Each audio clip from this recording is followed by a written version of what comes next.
আসসালামু আলাইকুম। আজকে ব্লগটা শুরু করছি বিকেল থেকে। আমার বিকেলের বারান্দায় খুব সুন্দর একটা রোদ আসে। এই রোদটা না আমার কাছে সবসময় ভালো লাগে। তারপরে আমি খাওয়ার পরে টেবিলটা গুছিয়ে নিলাম।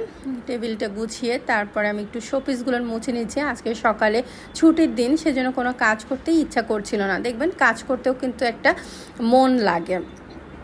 তারপরে আমি শোপিসগুলো গুছিয়ে নিলাম, একটু পরিষ্কার করে নিলাম। আমার বাসায় আসলে অনেক ধুলো পড়ে, প্রতিদিনই না পরিষ্কার করলে একটা ধুলো এসে একটা প্রলেপ পড়ে যায়, দেখে মনে হয় আমি কোনো কাজই করিনি সারাদিনে। তারপরে বিকেলবেলায় চলে আসলাম রান্নাঘরে। আজকে কি নাস্তা বানাবো, অনেক দিন মিষ্টি জাতীয় জিনিসও বানানো হয় না, আবার আমারও খুব খেতে ইচ্ছা করছিল, তাই ভাবলাম একটু ব্রেড পুডিং বানিয়ে ফেলি। এইখানে আমি ক্যারামেলটা করে নিলাম। এখানে আসলে আমরা কম বেশি সবাই ক্যারামেল করতে জানি, কারণ আমরা সবাই পুডিংটা অন্তত ডেজার্ট হিসাবে সবাই ভালো করেই পারি।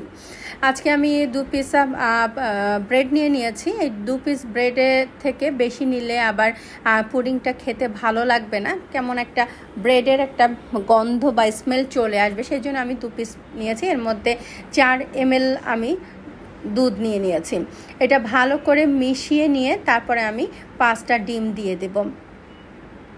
এই 5টা ডিম নিয়ে খুব সুন্দর করে কী করব, ব্লেন্ডারও ব্যবহার করা যায়, কিংবা হাত দিয়েও খুব ভালো করে ফেটিয়ে নেওয়া যায়।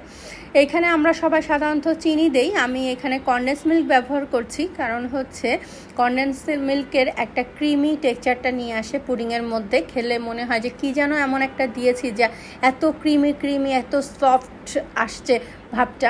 আমি যতবারই পুডিং বানিয়েছি ততবারই কিন্তু আমাকে যেই খেয়েছে সেই বলেছে ভিতরে কি দিয়েছ।